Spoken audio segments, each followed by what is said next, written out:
India में approx 50% लोग vitamin B12 की कमी से सफ़र कर रहे हैं। और चिंता की बात यह है कि हो सकता है कि आपकी डाइट अच्छी है, हो सकता है कि आप सप्लीमेंट्स भी ले रहे हैं, लेकिन फिर भी आपकी बॉडी में विटामिन B12 की कमी बनी रहेगी।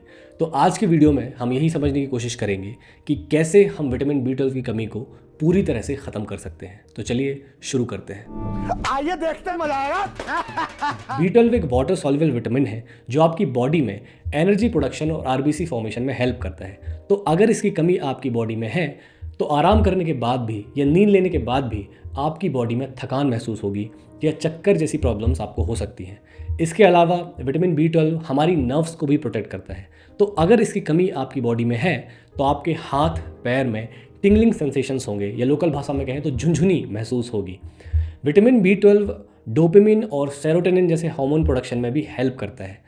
तो आपकी बॉडी में इसकी कमी की वजह से आपको मूड स्विंग्स हो सकते हैं या आपको डिप्रेशन जैसी फीलिंग भी हो सकती है। इसके अलावा विटामिन B12 की कमी के कारण आपके मुंह के आसपास अल्सर्स हो सकते हैं या आपकी स्किन का कलर डल हो सकता है, पेल येलो हो सकता है। तो अगर आप ऐसे कोई सिम्टम्स फील कर रहे हैं तो हमारा अगला स्टेप है कि हमें जाके टेस्ट कराना है। अब नॉर्मली लैब्स में सीरम विटामिन B12 का टेस्ट किया जाता है, जिसमें हम ये पता करते हैं कि आपके खून में, आपके ब्लड में अभी विटामिन B12 कितना है। लेकिन यहाँ पर एक दिक्कत है, इंडियन लैब्स की जो रिपोर्ट होती है तो उसमें वो रीडिंग लेते हैं 200 से लेकर 900 के अप्रॉक्स। तो वो लोगों का ये रहता है कि अगर 200 से 900 के बीच में आया है तो वो इसे नॉर्मल मानते हैं और आपको हाईलाइट करके नहीं देते हैं। तो अगर आपने टेस्ट कराया और आपका 200 से नीचे आया, 40, 50, 100, 150, तो आपका तो बहुत कम है, आपको इलाज कराना है, यहाँ तो ठीक है। अगर आपका 500 से ज़्यादा आया तो आपके पास इनफ है, आपको टेंशन लेने की ज़रूरत नहीं है। लेकिन अगर आपका 200, 300, 400 इस रेंज में आया तो रिपोर्ट वाला आपको हाईलाइट करके नहीं देगा। हो सकता है वो आपसे कहे कि वो नॉर्मल है, कोई दिक्कत नहीं है, लेकिन वो नॉर्मल नहीं है। आपको इस चीज़ पे ध्यान देना है, क्योंकि क्या होता है कि विटामिन B12 ना आपके लीवर में स्टोर होता है। तो हो सकता है कि पहले आपकी डाइट अच्छी थी, आप बचपन में गांव में रहते थे, आप अच्छा खाना खाते थे, तो आपकी पुरानी डाइट अच्छी थी और वो स्टोरेज लीवर में पड़ा हुआ था 5-7 साल से, और अब वो ख़त्म होने वाला है। तो आपकी बॉडी में विटामिन B12 है, लेकिन वो खत्म होने वाला है और इसलिए बॉडी आपको साइंस दे रही है कि भाई मुझे विटामिन B12 चाहिए। तो आपका स्टोरेज शायद खत्म होने वाला है, मे बी ऐसा हो सकता है। तो अगर आपकी रेंज 200, 300, 400 आई है तो आपको इसे नॉर्मल नहीं मानना है। आप चाहें तो कुछ एडवांस टेस्ट हैं, उनमें से कोई एक आप करा सकते हैं और आपको इस चीज़ पे ध्यान देना है, डॉक्टर से कंसल्ट करना है और डाइट अपनी शुरू करनी है। अब हम बात करते हैं सॉल्यूशंस की कि कैसे हम नेचुरली या सप्लीमेंट्स की मदद से विटामिन B12 की कमी को पूरा कर सकते हैं और कौन सी ऐसी कंडीशन है जब आपको डॉक्टर की सलाह लेने की ज़रूरत है। तो सबसे पहले यहाँ पे समझने वाली बात यह है कि कोई भी प्लांट या कोई भी एनिमल विटामिन B12 नहीं बना सकता है, ये सिर्फ माइक्रो ऑर्गेनिज्म बनाते हैं। तो आपको किसी भी पौधे में, प्लांट में विटामिन B12 नहीं मिलेगा। अब जानवरों का क्या है कि उनके गट में, उनके पेट में ऑलरेडी कुछ माइक्रो ऑर्गेनिज्म होते हैं, कुछ बैक्टीरिया होते हैं जो उनके लिए विटामिन B12 बना रहे हैं, तो उनका तो सही चल रहा है।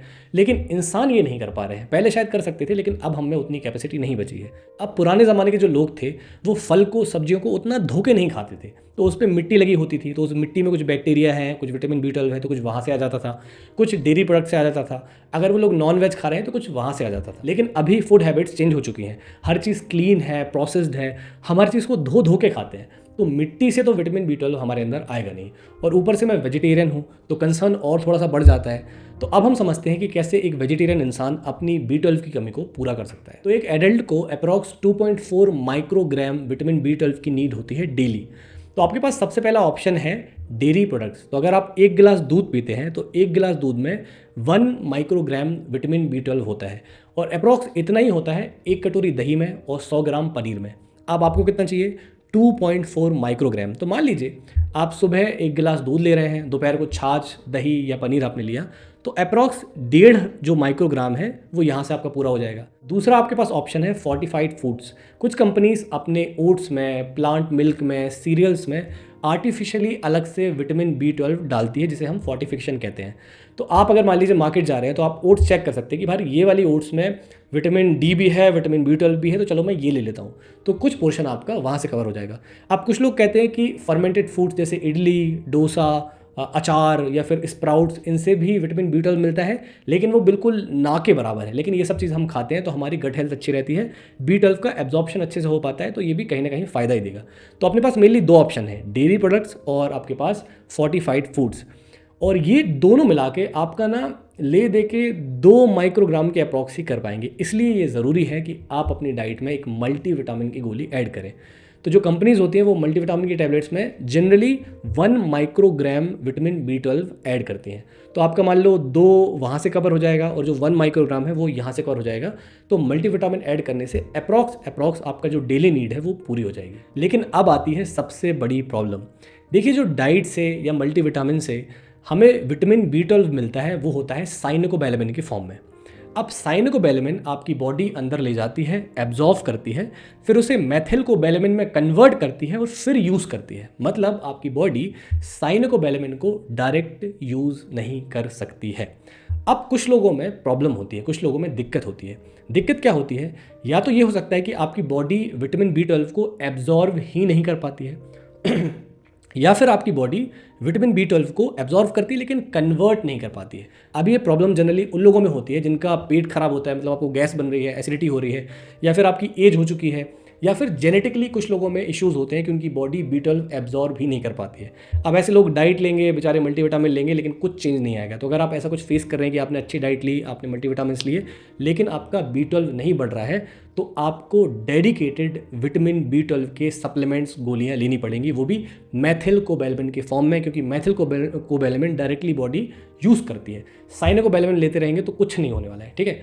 तो अब 2 केस होते हैं, या तो आपकी बॉडी एब्जॉर्व कर सकती है तो आप मेथिलकोबैलेमिन डायरेक्ट कैप्सूल्स लेंगे, पेट में जाएगा, एब्जॉर्व हो जाएगा, और अगर एब्जॉर्व नहीं कर सकती है तो आप मेथिलकोबैलेमिन के कैप्सूल्स आते हैं जिन्हें आप जीभ के नीचे रखेंगे और वो डायरेक्ट ब्लड स्ट्रीम में एब्जॉर्व हो जाएंगे।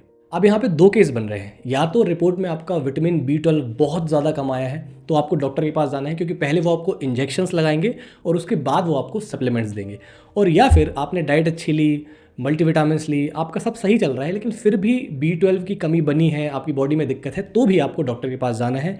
तो वो पता करेंगे कि आपकी एब्जॉर्प्शन में दिक्कत है या फिर आपके कन्वर्जन में दिक्कत है, और मे भी वो आपको इंजेक्शन लगाएंगे मेथिलकोबैलेमिन के, या एक हाइड्रोक्सोकोबैलेमिन आता है जो इंडिया में अवेलेबल उतना तो नहीं होता है, और फिर वो आपको मेथिलकोबैलेमिन के सप्लीमेंट देंगे। अगर आपकी एब्जॉर्प्शन कन्वर्जन में दिक्कत है, साइनोकोबैलेमिन से काम नहीं चलेगा, तो वो आपके या तो डायरेक्ट सप्लीमेंट देंगे या जीभ के नीचे रखने के लिए देंगे सबलिंगुअल, वो डॉक्टर डिसाइड करेंगे।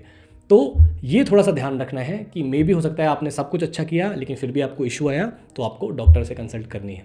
तो ठीक है, फिर आज के लिए इतना ही। अगर आपको वीडियो ठीक ठाक लगा है तो हाइप कर दो उसे, और कोई ज़रूरतमंद को शेयर कर दो, और बाकी मिलते हैं फिर अगले वीडियो में। तब तक के लिए goodbye, take care, bye bye.